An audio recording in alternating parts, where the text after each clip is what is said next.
Nós pregamos a semana passada sobre o pecado, como Deus trata o pecado. Como vocês voltaram, nós vamos continuar falando sobre este tema. Nós vamos continuar falando sobre pecado. Nós vamos tratar hoje de como nós tratamos o pecado na vida do nosso irmão.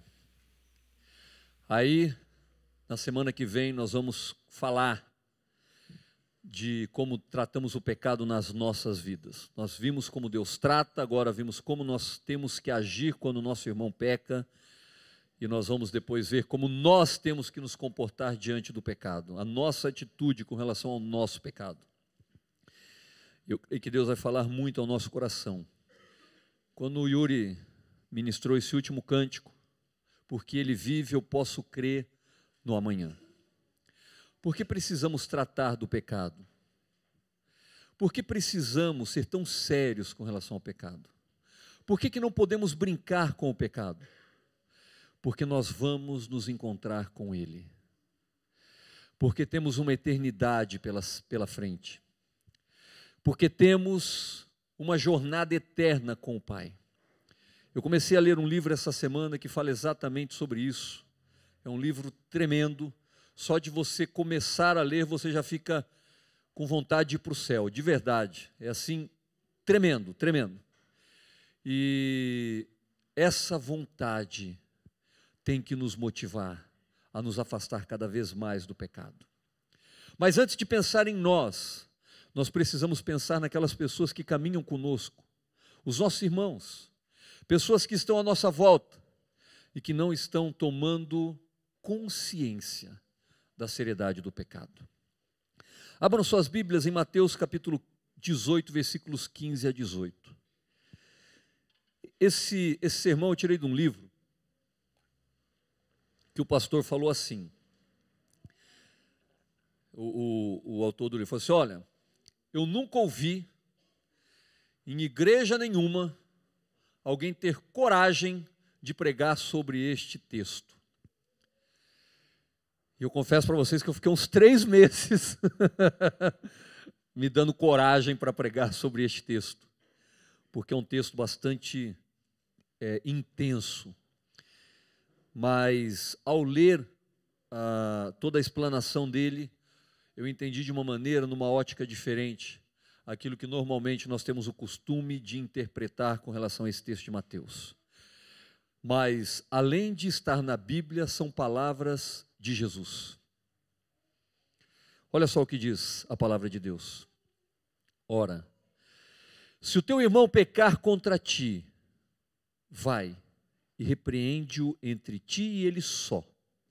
Se te ouvir, ganhaste o teu irmão, mas se não te ouvir, leva ainda contigo 1 ou 2, para que pela boca de 2 ou 3 testemunhas toda a palavra seja confirmada.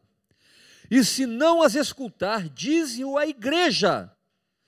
E se também não escutar a igreja, considera-o como um gentil e publicano. Meu irmão, minha irmã, precisamos saber de uma coisa: o único caminho para uma vida cristã produtiva e cheia de gozo, a única maneira de ter uma igreja que o Senhor Jesus edifica e honra, é uma igreja que tem um compromisso inflexível, inegociável com a palavra de Deus. Não existe como ser uma igreja segundo o propósito e o querer de Deus, se formos uma igreja que negocia os valores da palavra de Deus. Uma igreja forte, uma igreja vibrante, uma igreja que faz diferença, é uma igreja que não negocia os valores do Evangelho. E sabe o que é interessante? Um dos assuntos mais sérios tratados na palavra de Deus, sem dúvida nenhuma, é o pecado. O pecado é tratado por Jesus. O pecado é tratado pelos discípulos, o pecado é tratado de maneira muito severa no Antigo Testamento, não mudou no Novo, como muitos imaginam. Deus, como nós falamos na semana passada, trata o pecado. Um dos assuntos sérios é este. Não podemos dar as costas para o pecado e fingir que nada acontece à nossa volta. Aliás, se não falarmos sobre o pecado, estamos correndo um sério risco, porque o pecado tem se aproximado perigosamente das nossas igrejas. O pecado tem rondado cada vez mais a igreja de Cristo Jesus. E em muitas igrejas, o pecado já se instalou, ele já se alojou. E muitas vezes, quando nós imaginamos o pecado instalado e alojado na igreja, nós imaginamos aquele pecado escandaloso, aquilo que é impossível um cristão aceitar, mas não nos damos conta de pecados que nós toleramos e que passam batido nas nossas vidas, mas que da mesma forma está se alojando dentro das igrejas. E nós vamos ver isso. Cada vez pipocam mais e mais notícias de erros graves, que são tranquilamente admitidos pela igreja. E não podemos fechar os nossos olhos para isso.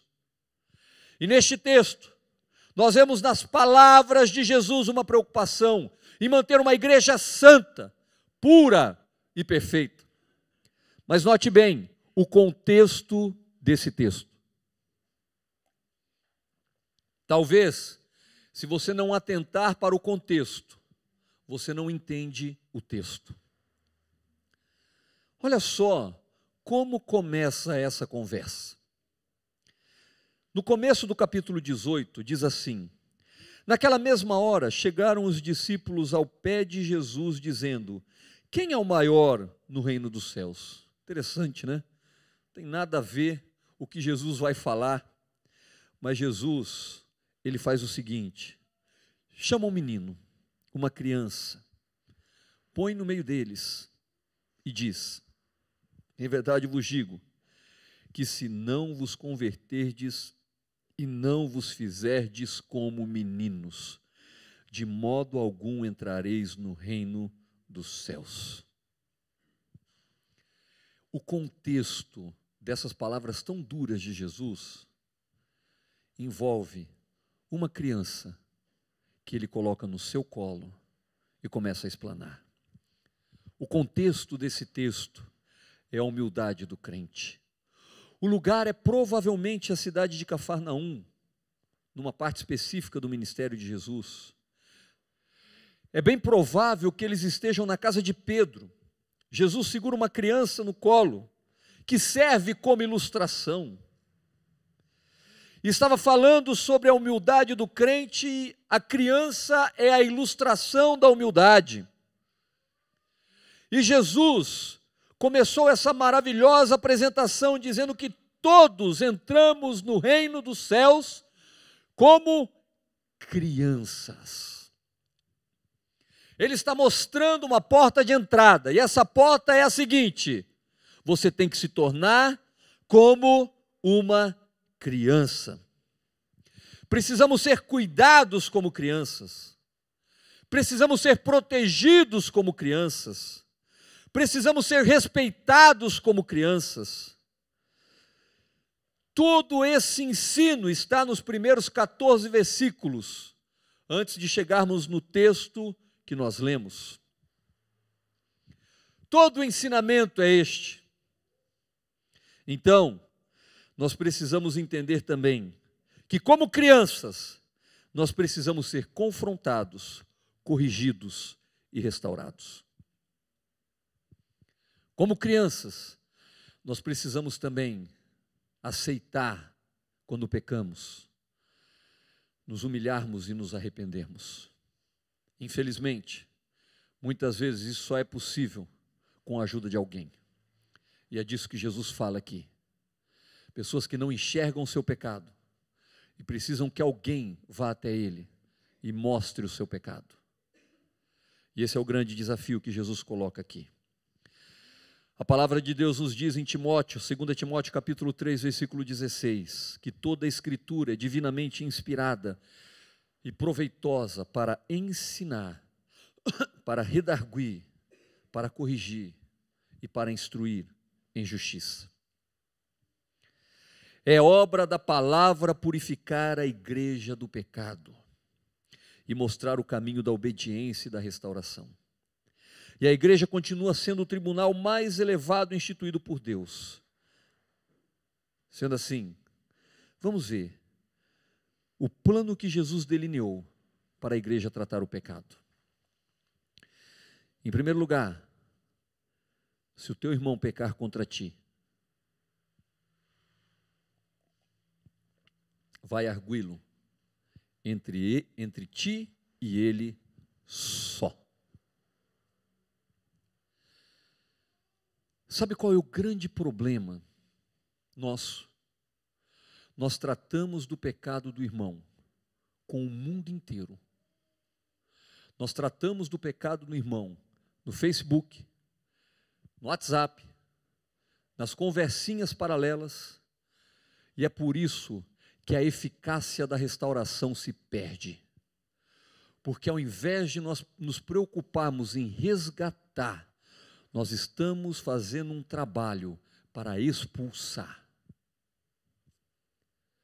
O pecado, em primeiro lugar, se trata entre você e a pessoa que pecou. E se ele te ouvir, então o que acontece? Você ganhou o seu irmão. Ponto. Mas nós temos uma mania de definir os pecados que precisam ser tratados entre os irmãos e os pecados que nós precisamos falar para todo mundo. Agora eu quero fazer uma pergunta para você. De que pecado Jesus está falando? Tem alguma coisa específica? Ou então ele está falando de um grau de pecado? Um pecado cabeludo? Ou um pecado mais simplesinho? Existe essa distinção. Sabe o que nós não entendemos? Qualquer pecado te leva ao inferno. Me leva ao inferno. Qualquer pecado me afasta de Deus. Mas nós queremos bancar os puros. Então, nós achamos que é uma besteira se importar com pecados como mágoa, ressentimento, amargura, fofoca, pequenas intrigas entre os irmãos. Agora, prostituição, lascívia, adultério, estes pecados não. Homossexualismo, esses pecados, eles precisam ser tratados com mais severidade. Agora, eu tenho uma notícia para você. Qualquer pecado te afasta de Deus. Qualquer pecado tem um poder destruidor sobre a sua vida. Por isso que Jesus não fala em gênero, ele não fala em grau.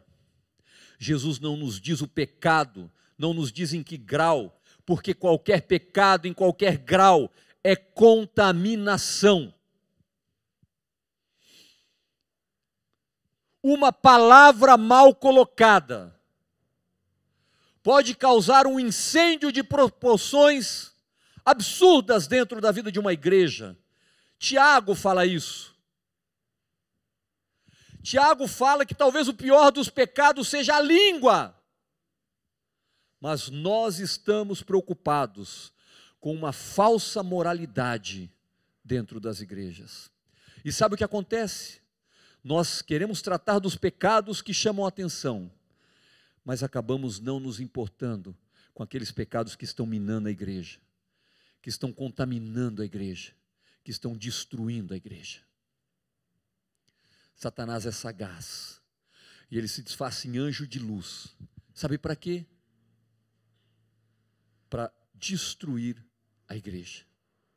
É o que ele quer, é o que ele planeja. Pois bem, então quando um irmão comete um pecado, E ao invés de você tratar com ele só, sabe o que acontece? Você já está pecando.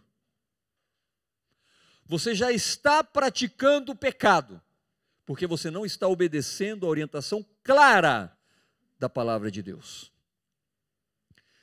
Qualquer pecado é contaminação. Ele contamina a nossa vida, o nosso relacionamento, se torna potencialmente uma contaminação para toda a igreja. Porque nós somos um só corpo. Queiramos ou não, somos um corpo. Vamos para o mesmo lugar. E temos que aprender a conviver como um corpo.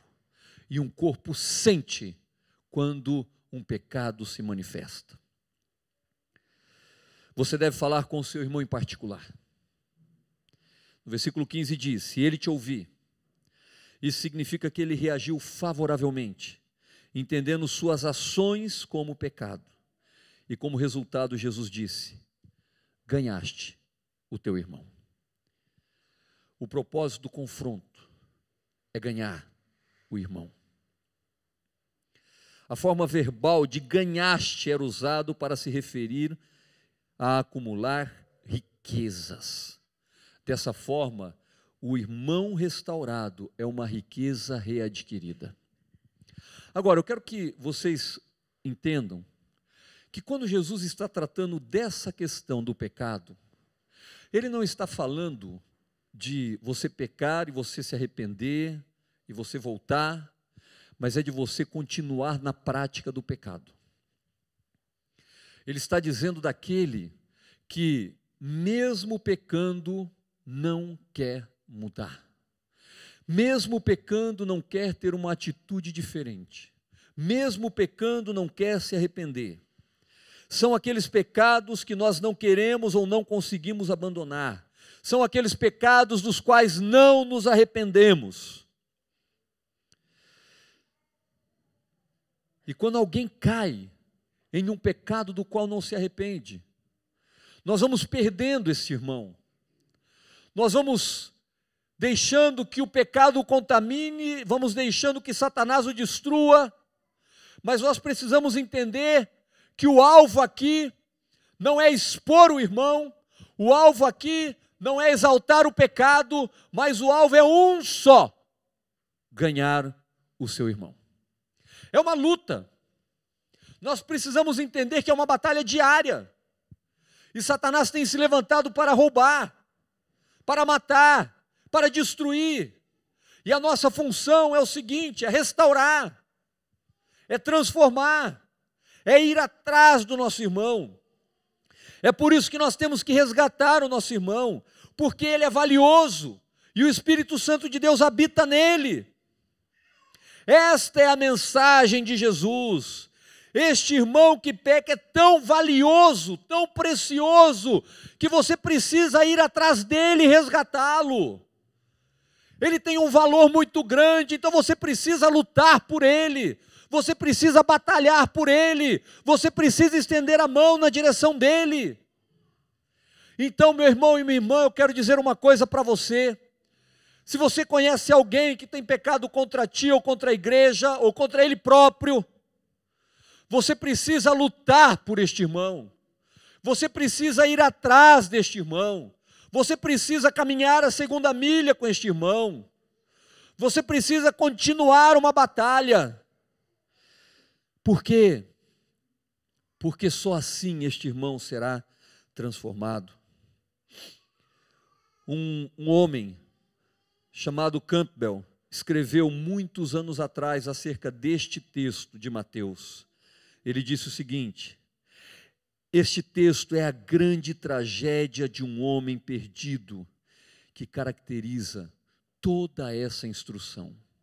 A instrução de Jesus é por conta do homem perdido. E o propósito deve estar em nosso coração quando lidamos com o irmão que peca, é ganhá-lo. Este é o propósito. A palavra ganhaste sugere não meramente o efeito sobre o perdido, mas também o valor que ele cria para os que procuram. Quando acabamos com as sombras e as névoas deste curto espaço de tempo entenderemos na luz das eras intermináveis, que se ganharmos um homem, um sequer, seremos mais ricos do que se acumularmos todas as riquezas da terra. Ou seja, esse texto tem uma finalidade: resgatar o irmão, trazer o irmão para o seio da igreja novamente. Mas o que é que nós fazemos? Nós escorraçamos o irmão, nós desmoralizamos. Uma vez, isso há muitos anos atrás, numa igreja, era casal de jovens, a moça engravidou. E ela se arrependeu. Ela confessou o seu pecado. E eles não eram casados. No dia do casamento, sabe o que o pastor fez de púlpito? Ele expôs aquele casal, achando que estava fazendo a vontade de Deus. O casal já tinha se arrependido. O casal já tinha confessado o seu pecado. E o pecado estava evidente na gravidez. Mas não contente, o pastor expôs aquele casal. O que você acha que aconteceu com este casal? Eu não sei se eles se desviaram, mas eu sei que naquela igreja eles nunca mais colocaram os pés. Qual é o nosso propósito quando nós vemos o pecado do irmão? É interessante, parece que quando o irmão peca, nós ficamos felizes até, porque nós temos a possibilidade de expor ele. Nós temos uma arma na nossa mão, né? Se a gente precisar usar, a gente joga na cara. Nós não sabemos lidar com o pecado do irmão. Nós não entendemos que nós estamos lutando por uma vida para que ela seja salva e para que ela vá para a eternidade com o Pai. Nós queremos rapidamente expor. Mas a primeira orientação de Jesus é o seguinte: vai falar a sós com o seu irmão. E se você resolver, você ganhou o seu irmão. O pensamento desse autor é um pensamento bendito. Ganhar um homem, possuí-lo para a igreja, para a comunhão de amigos, para o empreendimento do evangelho, para o programa dos céus. Se não estivermos dispostos a confrontar o pecado de alguém, não o veremos como uma pessoa que tenha qualquer valor. Quando não nos importamos com o pecado, não estamos nos importando com a pessoa, porque ela está indo a passos largos para o inferno e a gente está deixando as coisas acontecerem. E quando expomos o irmão, não é porque estamos dispostos a tratar, mas queremos muitas vezes tirar vantagem. Olha só a orientação em Gálatas capítulo 6, versículo 1. Irmãos, se algum homem chegar a ser surpreendido em alguma falta, vós que sois espirituais, encaminhai o tal com um espírito de mansidão, olhando por ti mesmo, para que não sejas também tentado. E é interessante que logo em seguida ele vai dizer que com a mesma medida que você medir, você será medido. Mas nós nos achamos tão espirituais que podemos condenar o pecado do irmão, porque estamos bem com Deus. E Paulo já alertava aos Gálatas: trate o pecado do irmão com mansidão, trate o pecado do irmão com graça, trate o pecado do irmão de uma forma que ele seja impactado. E olha para ti, como você gostaria de ser tratado se você pecasse? Como você gostaria que as pessoas tratassem do seu pecado? Pois bem, faça isso com alguém que peca. A ideia de tratar o pecado é restaurar a pessoa porque ela tem muito valor, e não excluí-la da igreja. Isso deve ser feito com espírito de mansidão. Nunca deve ser feito com severidade, mas banhado de compaixão, ternura, simpatia, paciência e misericórdia. Jesus estabelece esse modelo nos versículos 12 a 14 desse mesmo Mateus capítulo 18. Ele vai dizer o seguinte: o que vos parece? Se algum homem tiver 100 ovelhas e uma delas se desgarrar, não irá pelos montes, deixando as 99 em busca da que se desgarrou. E se porventura achá-la, em verdade vos digo que maior prazer tem por aquela do que pelas 99 que não se desgarraram. Assim também não é vontade do vosso Pai que está nos céus, que nenhum destes pequeninos se perca. O pastor, ele se alegra mais com aquela ovelha que se perdeu e voltou do que as 99 que ficaram. Mas é interessante porque quando uma se desgarra, parece que nós ficamos felizes em malhá-las, em expô-las e não em resgatá-las. Não é assim que se trata o pecado. Dessa forma, se não tratarmos o pecado com amor, com graça, sabe o que vai acontecer? Ao invés de ganharmos, nós vamos perder o nosso irmão. Temos de seguir o padrão de Deus, o padrão da restauração, e a busca pelo irmão tem que ser tão incansável que se não tivermos êxito, aí nós vamos continuar trabalhando. E é aí que eu entendi esse texto. Jesus em momento nenhum quer expor o pecador, mas ele está travando uma batalha para resgatar. Aí que eu compreendi, se você vai sozinho, mas o seu irmão está com o coração endurecido, não é para ir 2 ou 3 para crucificá-lo, não é para ir à igreja para crucificá-lo, mas é para resgatá-lo. Jesus está revelando amor e não vingança. Jesus está falando de restauração e não de condenação. Jesus, ele está traçando um plano. Olha, se você for falar com uma pessoa e ela não te ouvir, você chama 2 ou 3 e vai falar com ela, e leva essas pessoas para falar com ela. Se essas 2, 3 pessoas não te ouvirem, você fala para a igreja, mas não é para a igreja crucificar, é para a igreja ir atrás. E não é para expor o pecado do irmão, não é para dizer, ó, meu irmão, aquele nosso irmão lá, ele traiu, ele adulterou, ele abandonou a família, ele virou homossexual, e a gente tem que ir atrás dele. Você não precisa fazer isso. Não há uma motivação correta ao fazer isso.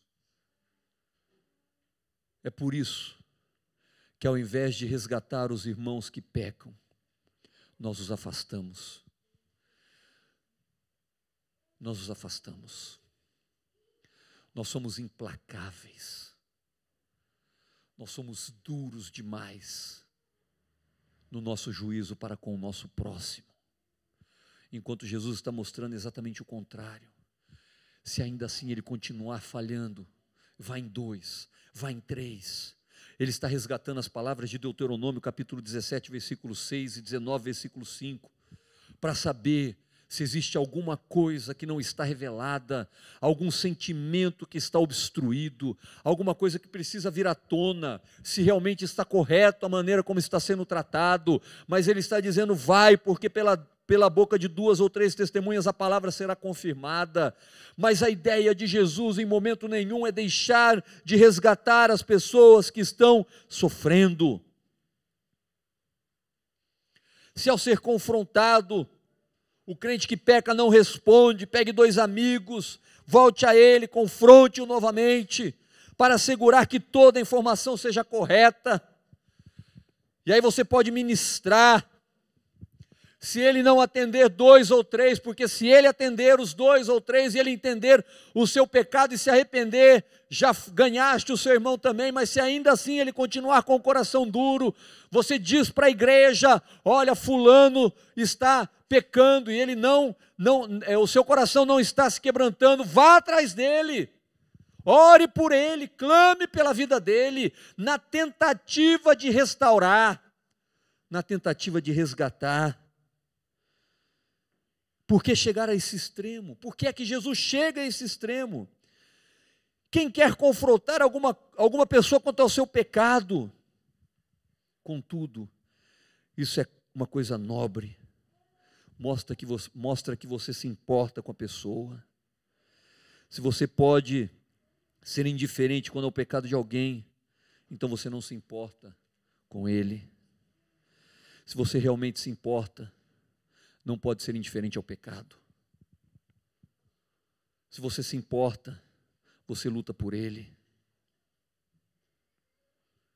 Se você se importa, você chama os seus amigos para ir lá ministrar no coração dele.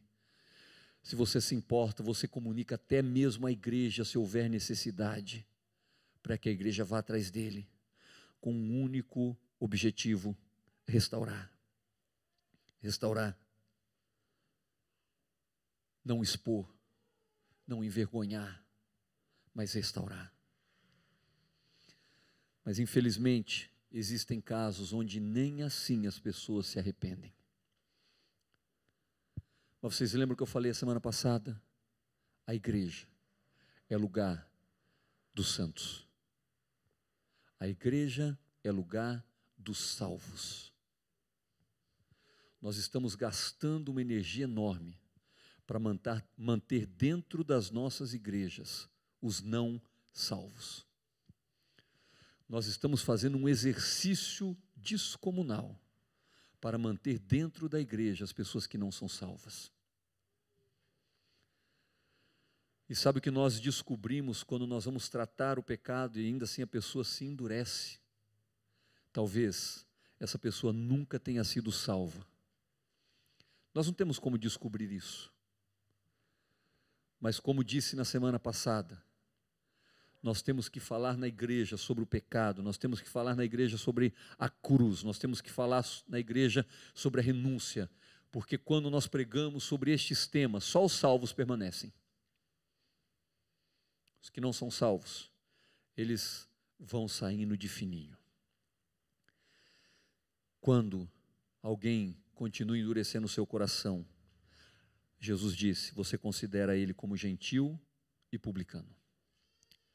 Um publicano era a pessoa mais desprezível e menosprezada da sociedade judaica. Os judeus publicanos tinham vendido a sua alma a Roma para fazer parte de um sistema de arrecadação de impostos e extorquir dinheiro do seu próprio povo para uma nação idólatra e pagã. Eles eram tratados como traidores. Como traidores. Estes eram os publicanos. Somente quando todos os esforços forem feitos, somente quando todo o empenho foi feito, e ainda assim a dureza no coração, aí sim essas pessoas são consideradas como gentil e publicano. Mas há um caminho até lá. Há um caminho de batalha. Lembre-se de que Jesus caminhou 3 anos e meio, tentando, já sabendo, mas ainda assim ministrando ao coração de Judas. Ele gastou 3 anos e meio investindo nos mesmos discípulos que cometeram alguns pecados realmente dignos de repreensão. Mas eles perseveraram. Da mesma forma, nós precisamos perseverar em lutar pela vida do nosso irmão. E somente quando há uma dureza no coração dele, que não é negociada, que não há arrependimento, aí sim, você considera ele como publicano e como gentil. Mas vocês observam que há um longo caminho até lá. Mas nós precisamos entender que um pouco de fermento leveda toda a massa. Por isso precisamos tratar o pecado, qualquer que seja ele. Se um irmão chega até você para contar algo acerca de outra pessoa, antes de dar conversa ao que a pessoa está falando, você pergunta para ela assim: você já tratou isso com ela? Ah, já tratei. Por quanto tempo? Ah, falei 1, 2 vezes. Não. Então, antes de você vir falar comigo, para que a gente vá falar com ela, você fale mais umas 100 vezes. Você ministra muito ao coração dela. Agora, o nosso problema é que nós gostamos. Nós gostamos de fofoca. Nós gostamos de picuinhas. Nós gostamos de contendas. Nós precisamos arrancar isso dentro de nós.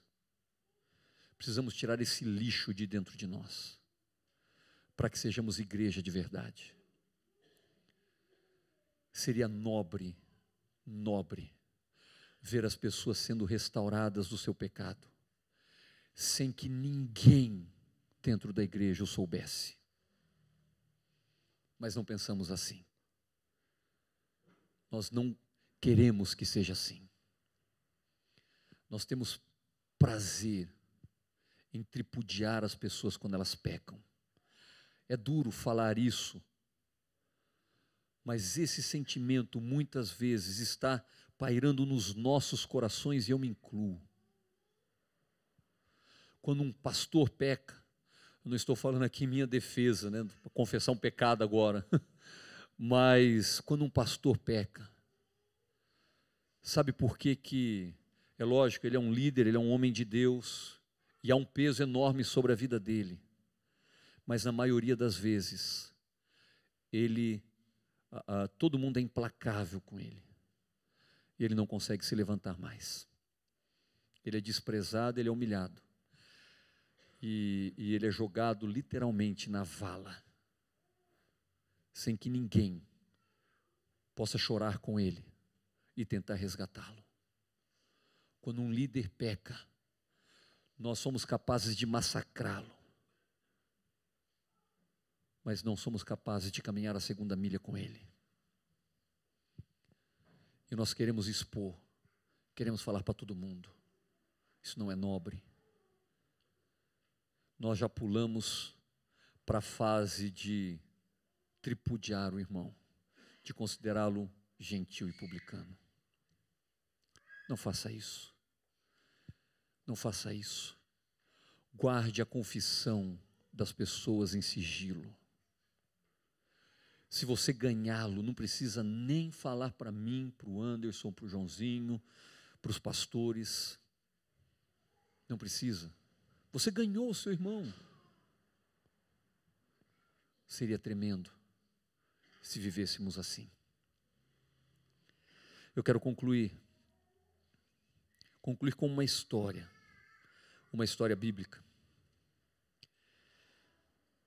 É um episódio que eu gosto muito, porque nos mostra como devemos viver. O apóstolo Paulo, ele, em Gálatas capítulo 2, versículos 11 a 14, ele vai dizer o seguinte, ele confronta Pedro. Chegando Pedro a Antioquia, lhe resisti na cara. Dura, né? Essa palavra. Pedro era mais do que Paulo, se você for pensar nessa ótica. Pedro, ele era o líder da igreja. Paulo era alguém que tinha se convertido no meio da jornada.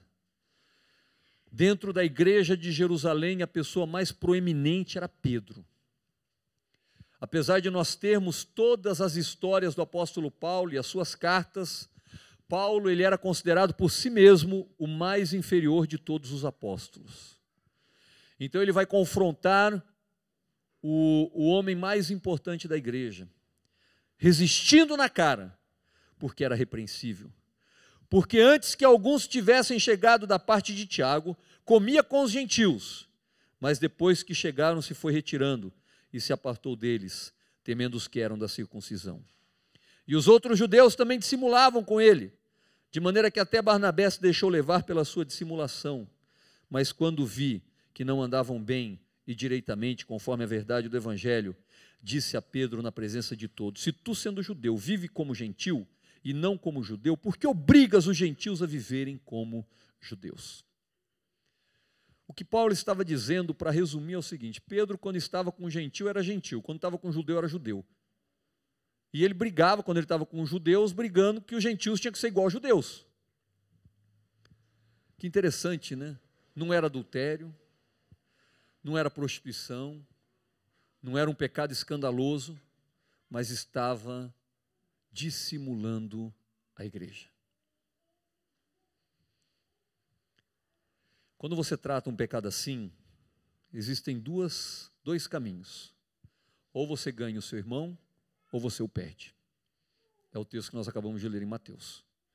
Corre-se o risco.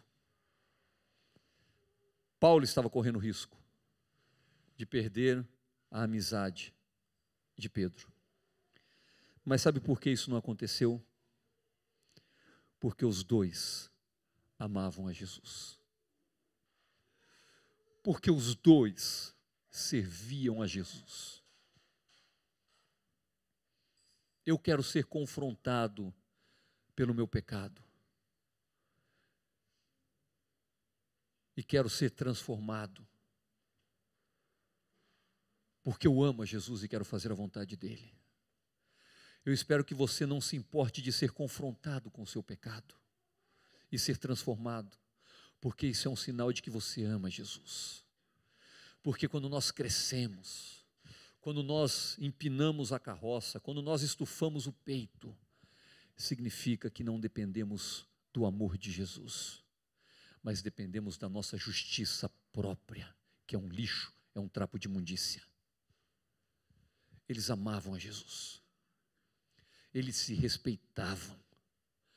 Pedro aceitou a repreensão do apóstolo Paulo.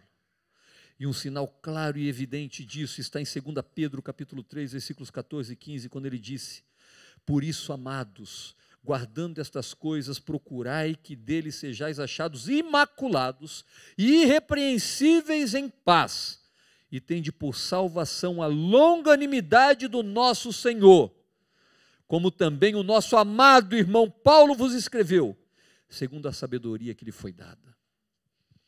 Pedro reconhece Paulo como um homem sábio, reconhece Paulo como um apóstolo, reconhece Paulo como um homem de Deus. Esse é um assunto árduo, mas é o nosso chamado. Somos chamados para lutar pela igreja, somos chamados para lutar contra o pecado, somos chamados para restaurar a comunhão entre nós. Você pode estar de um lado ou do outro. Você pode estar do lado em que você repreende o seu irmão, e você pode estar do lado que você é repreendido pelo seu irmão. Se você está do lado do que é repreendido pelo seu irmão, um conselho: é muito mais fácil se humilhar e se arrepender do que ficar se justificando. As suas justificativas vão durar toda a sua vida e não vão ser suficientes para pagar o seu pecado. É a melhor escolha.